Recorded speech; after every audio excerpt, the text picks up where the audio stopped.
Сегодняшняя рабочая тетрадь, посвященная реализации проекта «Моя семья в истории Победы», очень интересна и значима для всех, и деток, и взрослых.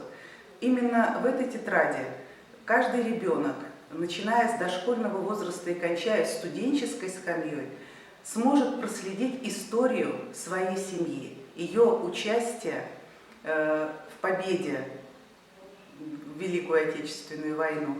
И я полагаю, что эта рабочая тетрадь останется вот такой летописью навсегда, чтобы в семье это хранилось и ценилось, и передавалось из поколения в поколение. Это очень важный элемент воспитания вообще молодого поколения, и в частности патриотического воспитания. Потому что каждый ребенок должен знать, какой вклад его семья сделала в победу в Великой Отечественной войне нашего народа.